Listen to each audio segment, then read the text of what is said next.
Continuamos con la lectura espiritual, con este librito La libertad interior. Estamos situados para que podamos un poco quedar claro dónde estamos leyendo. Estamos en la cuarta parte, del primer capítulo, que se titula La aceptación a los demás.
Los lazos del rencor.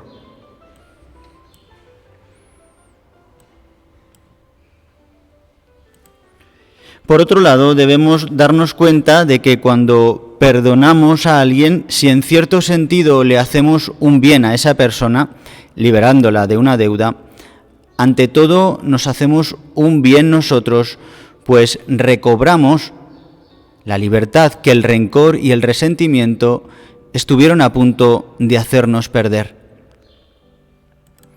A veces nuestra libertad puede verse enturbiada por lazos afectivos demasiado fuertes o por la dependencia de esa persona a la que queremos demasiado y mal, la cual acaba resultándonos tan indispensable que nos hace perder parte de nuestra autonomía.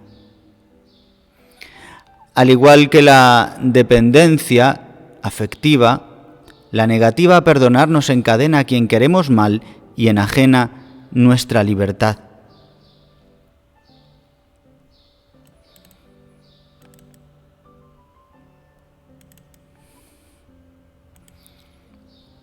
Somos tan dependientes de las personas a las que aborrecemos como de las que amamos de forma exagerada. Cuando guardamos rencor a alguien, no dejamos de pensar en él. Nos inundan sentimientos negativos que agotan gran parte de nuestras energías y se produce un bloqueo en la relación que no nos deja ni psicológica ni espiritualmente disponibles para vivir los demás aspectos de nuestra vida. El rencor perjudica las fuerzas de aquel de quien se adueña y causa en él mucho daño. Cuando alguien nos ha hecho sufrir, nuestra tendencia espontánea es a guardar cuidadosamente el recuerdo del daño padecido, como una factura que esgrimir en el momento oportuno para exigir cuentas y hacer pagar al otro lo que nos debe. De lo que no somos conscientes es de que esas facturas acumuladas terminan por envenenar nuestra vida. Es mucho más inteligente perdonar toda deuda, tal y como invita el Evangelio. A su vez, se nos perdonará todo a nosotros y nuestro corazón quedará libre.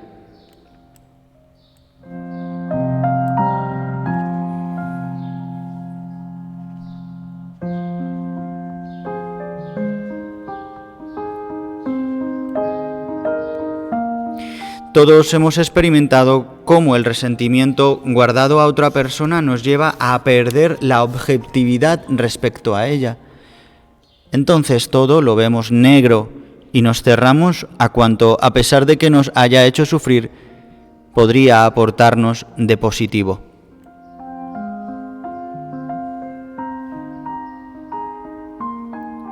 Con la medida que midáis, seréis medidos vosotros.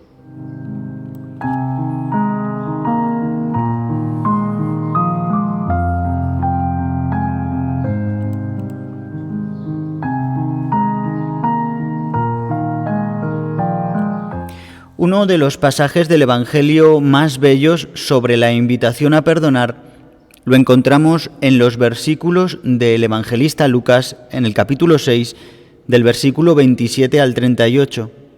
Merece la pena releerlos, pues este texto fundamental ha de guiarnos en nuestra actitud hacia los demás.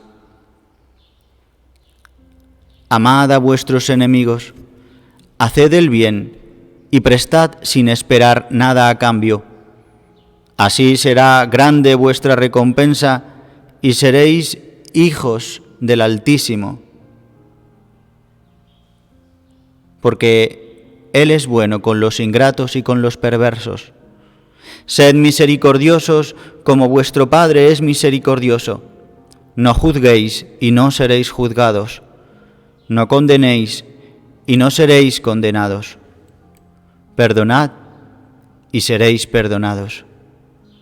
Dad y se os dará una medida buena, apretada, colmada, rebosante, echarán en vuestro regazo, porque con la medida que midáis, seréis medidos vosotros.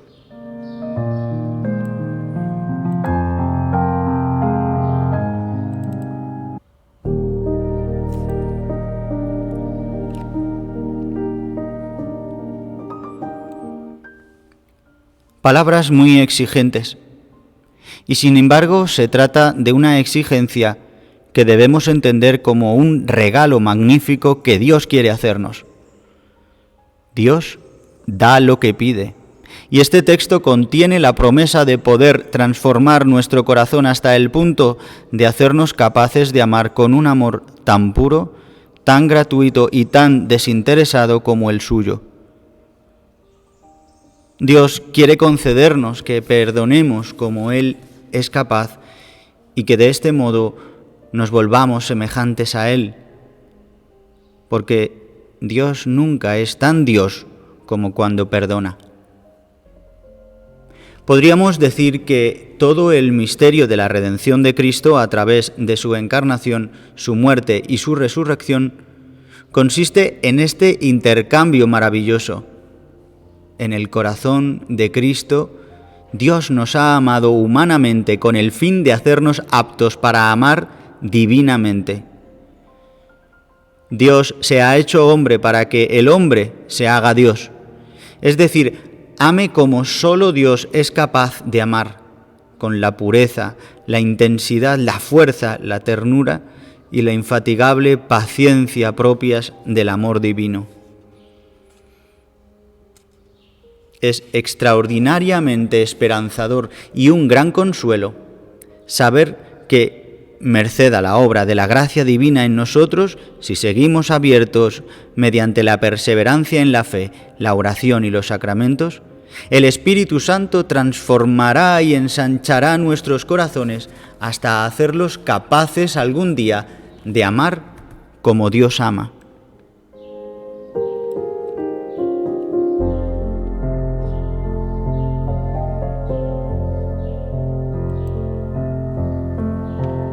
Observemos que la conclusión del pasaje evangélico citado un poco antes contiene dos principios fundamentales de la vida espiritual y también de la vida humana.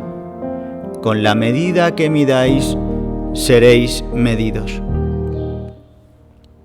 Una interpretación superficial sería la siguiente: Dios recompensará con largueza a los que son generosos en el amor y en el perdón, a los que son generosos en el amor y en el perdón, parcamente a aquellos cuya actitud hacia el prójimo es mezquina. Este versículo posee, sin embargo, un significado más profundo que el del castigo o la recompensa dictados por Dios de acuerdo con nuestra conducta. De hecho, no es Dios quien castiga, sino el hombre el que se castiga a sí mismo. El versículo se limita a enunciar una ley inherente a la existencia humana. Quien se niega a perdonar, quien se niega a amar, antes o después, acabará siendo víctima de su falta de amor. El mal que hacemos o el que queremos para los demás siempre se vuelve contra nosotros. Quien adopta una actitud de estrechez de corazón hacia el prójimo, padecerá esa misma estrechez. Al reducir al otro a un juicio, un desprecio, un rechazo o un rencor, me envuelvo en una red que terminará por ahogarme. Mis aspiraciones más profundas, al absoluto, al infinito, tropezarán con barreras infranqueables y nunca se verán realizadas. Mi falta de misericordia hacia los demás me condena a un mundo estrecho, un mundo asfixiante de cálculos e intereses. Basta un mínimo de lucidez y realismo para constatar esta ley y su implacabilidad. No saldrás de allí hasta que devuelvas el último céntimo.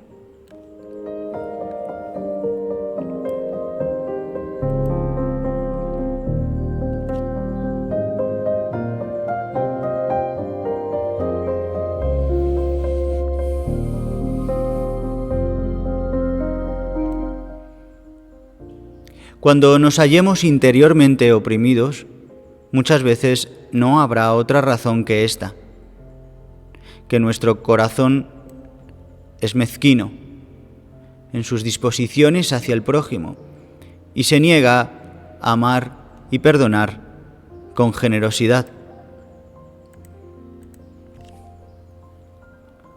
Por el contrario, la generosidad en el amor y el perdón, la benevolencia en los juicios y la misericordia nos hacen hijos del Altísimo y nos empujan a navegar en un universo de gratitud y de gratuidad, en los océanos ilimitados del amor y la vida divina, donde las aspiraciones más profundas de nuestro corazón serán un día saciadas.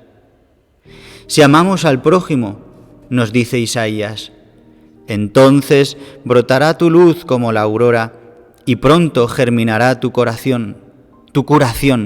Serás como huerto regado, como fuente de aguas que no se agotan.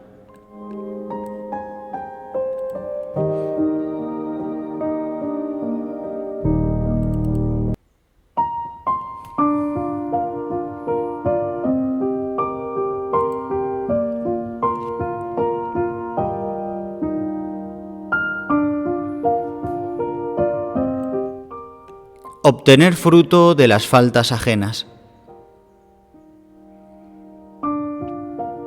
Por lo que se refiere a las faltas e imperfecciones de nuestro prójimo, es bueno considerar, al igual que ocurre con las demás contrariedades, que en el mal no solo hay mal. La conducta cuestionable de quienes nos rodean y que constituye para nosotros un motivo de sufrimiento no es totalmente negativa, sino que ofrece ciertos beneficios. En nosotros está sólidamente enraizada la tendencia a buscar en nuestra relación con los demás lo que puede llenar nuestras carencias, sobre todo las carencias de nuestra infancia. Las imperfecciones de los otros y las decepciones que nos causan nos obligan a esforzarnos por amarlos con un amor verdadero y a establecer con ellos una relación que no se limite a la búsqueda inconsciente de satisfacer nuestras propias necesidades, sino que tienda a hacerse pura y desinteresada como el mismo amor divino. Sed perfectos, como vuestro Padre Celestial es perfecto.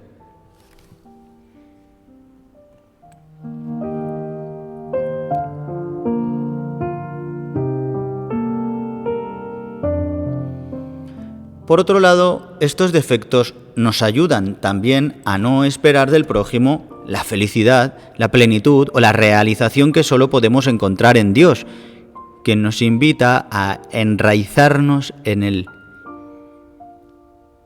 A veces es tras una decepción en la relación con alguien de quien esperamos mucho, seguramente demasiado, como aprendemos a profundizar en la oración y en la intimidad con Dios. Esperar de Él esa plenitud, esa paz y esa seguridad que únicamente su amor infinito puede garantizarnos. Cuando los demás nos defraudan, nos hacen pasar de un amor idólatra un amor que espera demasiado, a un amor realista, libre y por lo tanto, finalmente dichoso. El amor romántico siempre se verá amenazado por las decepciones. La caridad jamás, porque no busca su propio interés.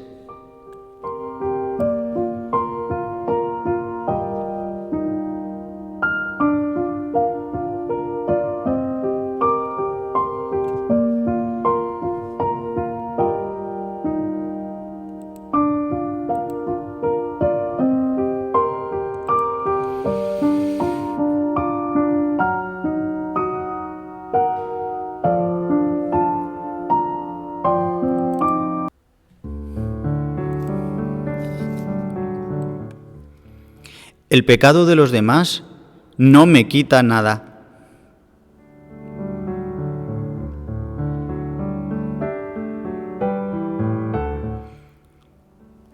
Una de las mayores dificultades que nos impide perdonar proviene del hecho siguiente.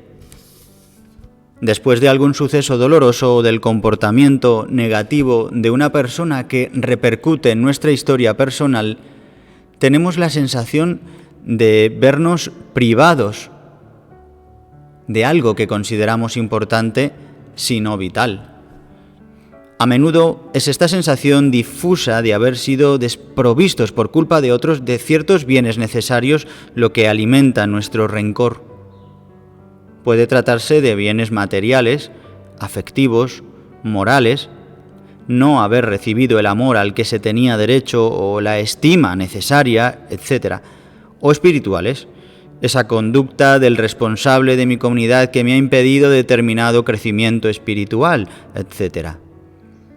Para encontrarnos en disposición de perdonar o de vivir en paz y sin rencores, incluso cuando nuestro entorno se vuelve motivo de dolor por determinadas conductas erróneas, es necesario darse cuenta de algo importante. Y es que debemos revisar enteramente ese sentimiento de frustración que acabamos de describir, pues no se corresponde con la realidad. Hemos de dar un vuelco a nuestra mentalidad y a nuestros juicios para llegar a comprender cuáles son los bienes auténticos y percatarnos de que, en realidad, el mal que proviene de los otros no me priva de nada. Así que carezco de razones válidas para quererlos mal.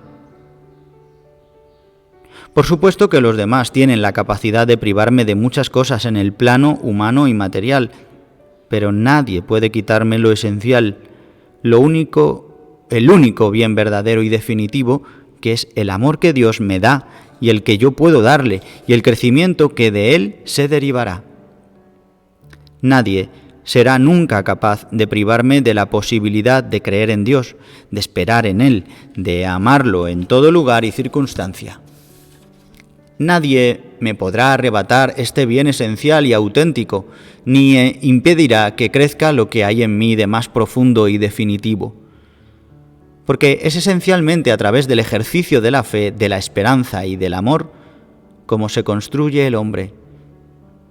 Todo lo demás es secundario y relativo. Y podemos pasar sin ello porque no es un mal absoluto. Hay en nosotros algo indestructible que está garantizado por la fidelidad y el amor de Dios. El Señor es mi pastor, nada me falta. Aunque haya de pasar por un valle tenebroso, no temo mal alguno, porque tú estás conmigo. Tu clava y tu cayado son mis consuelos.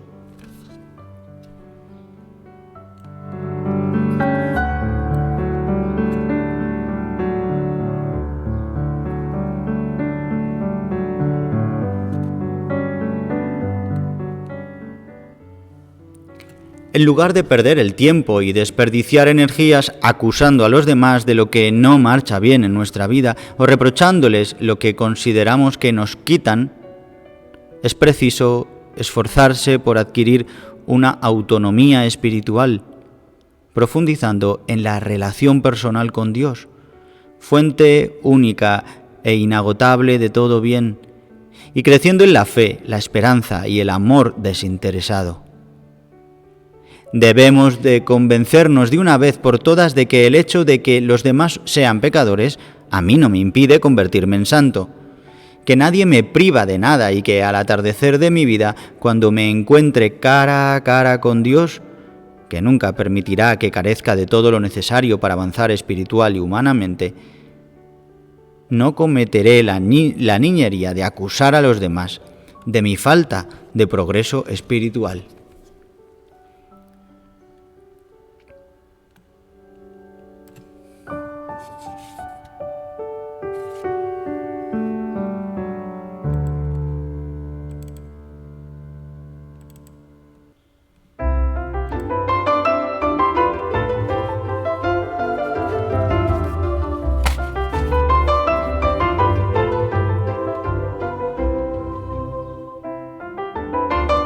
Bien, queridos hermanos, hasta aquí hoy la lectura espiritual.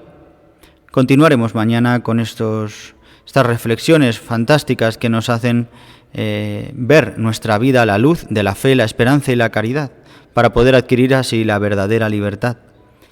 Pues que tengáis un buen descanso y hasta las 6:30, que retransmitiremos la oración de la exposición del Santísimo, el Santo Rosario, las vísperas y la Santa Misa a las 7:30, que presidirá hoy el Padre Miguel. Buenas tardes y buen descanso.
Aquella ínfima cosa, el barro,